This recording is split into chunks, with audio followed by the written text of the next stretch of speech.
Hey there, welcome back if you've been here before. If not, I'm Tiffany and I'm an HR professional here in Atlanta. I'm also a part-time mobile notary, and that's what we'll be talking about today. So, I started my mobile notary career January 1st. I've been a notary since about 2013 or 2014 and just realized that it could be a real thing to earn me some income on the side. A lot of people do it full time. You just have to get into more pricey transactions, right? So I've been doing general notary work for this month. Today is February 1st. Those of you who watched previous videos already know that I set an arbitrary goal of $600 for the month. And I got that from just kind of what the pace of the business had been in the first 2 weeks. It was like boom, boom, boom. It was popping. I was getting calls left and right. So I set the goal for $600. Yesterday, as of January 31st, I was a little short. But God, he came through. Won't he do it? Will he, won't he? Okay? Because I got a call yesterday evening from a young lady who needed her Form I-9 signed by an authorized representative. And the company she's starting work with told her to find a notary and that the notary could sign. But there are a list of documents that you can use. It comes included in the packet for what they can show you. So if you ever wonder what it looks like, actually, I'll just show you what it looks like right now. All right, so here's Form I-9. It may look familiar to some of you. I see these all the time because, like I said, I work in HR and I have to fill this out for every single new hire or rehire that we have at the office. And even off-site, I have to fill these out. So what goes into this form is the employee's personal information. You'll see here that it has to say whether they're a citizen or not, or if they have a right to work, date signed, date, but you don't have to do all of that right then and there, right? What you're here to do is to review their documents and certify that they're accurate. So you're acting as an authorized representative. And from my understanding, depending on what state you're in, the employer may have a letter or a form that they want you to complete to say who you are and that you accept being an authorized representative. But her employer said that they didn't need to give me a letter or anything. This is through her, by the way. And all I had to do was sign, fill in my information, and then that was that. I looked at her documents. So I put in her last name, first name, middle initial, citizenship status. Then I filled out the ID information here. List A is going to be something like a passport. There are several other options, but I'm just saying that's one of the most common ones. List B would be an option like a driver's license because it verifies your identity. It has your picture and your information. And then list C would be something like a Social Security card. That's what a lot of people use. Now, you can't tell a person what they can use, but you can just advise them to look at the list, and I'll show you where the list is. But for you, what you would fill out as the notary or as the authorized representative, because that's the thing, you don't actually have to stamp this, but you're the authorized representative, you sign, you date, your title. I was told my title is authorized representative, my last name, my first name, and her employer actually had all the rest of this filled out already with their address and their name. So all I had to do was look at her stuff, sign, and date. So here's where you see the list of acceptable documents. Like I said, list A includes a document that could verify your identity and employment authorization. U.S. passport's always really common, but there's several other things. If someone doesn't have a U.S. passport, they could have a green card, otherwise known as a permanent resident card.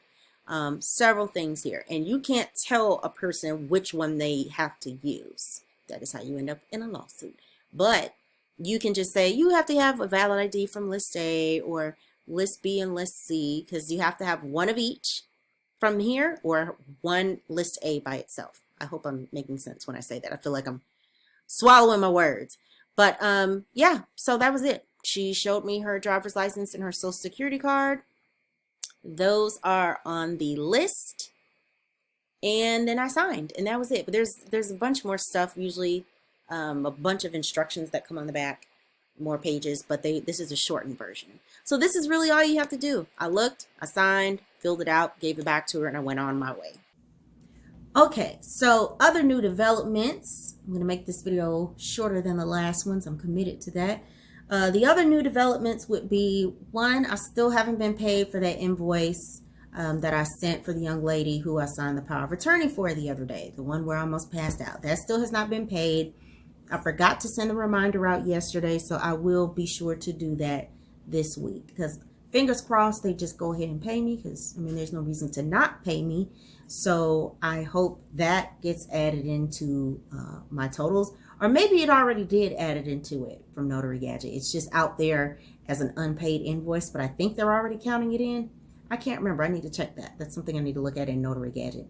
Which, by the way, if you want to test out Notary Gadget, they do a 15 signing trial. So it doesn't matter if it's over 6 weeks, 6 days, or 6 months. They give you 15 transactions to try it out. If you go to the link in my description box, I have a link there to Notary Gadget. Go ahead and sign up for the free trial. Yes, that is an affiliate link. Look, your girl is out here trying to get all the coins. So if you do sign up and become a paid user, I think I would get like a small commission based off of that, just being completely transparent. So yeah, but in any case, Notary Gadget is great. I really like it. And I think I told you all that I spoke with my CPA and I showed her how Notary Gadget works. She said it is perfect for the way that it classifies information and stores it and has the reports ready to go when it's time for you to file your taxes. So outside of that, I feel like there was something else. How did I forget? There was something else I was going to tell you. Let me show you what your girl did. So, I got my first business credit card. What? I feel so official. So it has a $2,000 limit. I got the Capital One Spark Business, and I'm very much excited. I'm so proud of this moment.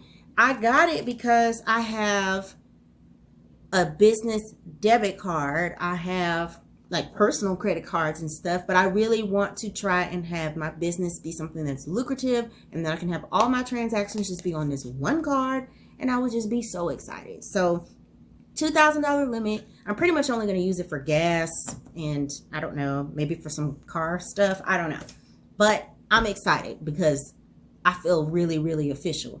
The last piece of the puzzle for me will be getting that bank account at a brick and mortar bank.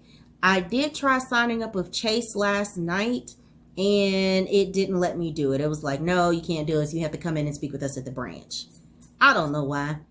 I answered all the questions to the best of my ability. Maybe it didn't like what I said. Maybe I don't make enough money to put in there. I don't know, because it asked me stuff like, how much cash will you be depositing? Do you have an EIN? Do you have this? Do you have that? I said yes to all the things I was supposed to. So I had to make an appointment. So my appointment is Tuesday of next week, I think around lunchtime. I have to go into the branch and I have to take my documents and business things and I guess my cash too, because hopefully they just go ahead and open up the account so I can stop walking around like the neighborhood dealer with all this cash. Okay, so that's what I'm working on right now.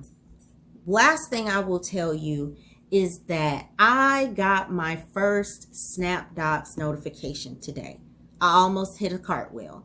So I'm sitting here, I was working, the notification came through some point earlier this afternoon, and I ignored my phone for about 10 minutes. I don't know why I did that. The phone was sitting right here. I just did because I was doing something. And I looked and I was like, what? Snapdocs? I hit yes, I accept, but it had already been taken by somebody else. And I was so pissed at myself because the signing was for an auto refinance, which I haven't really seen anybody talk about that yet. But like I said, in Georgia, you have to have an attorney involved in your real estate transactions. So I think a lot of what I would get would be more simple things like an auto refinance or something like that. So they were going to pay $40 and I was here for it because it was in my zip code, which means I'd have to go like nowhere. And it would have been a quick 40. I'm sure that form's not that long. I don't know. But I'm really sad I missed out on it. I am going to sign up on Coast to Coast as well as Notary Go. That's the other one I have written down here because apparently they do like more simple things like annuities and certain refinances, probably like that auto refinance for newer notaries or newer notary signing agents, whatever you want to call us. So that's what I would like to do, because I'm not really looking forward to taking like a big full-on lender, buyer, purchaser, all that, seller signing, because like I said, really don't want to go in anybody's house right now. So if I can pull up, have my clipboard, take care of it at the door or something like that, I'll be really happy. So that is all I was going to update you on today.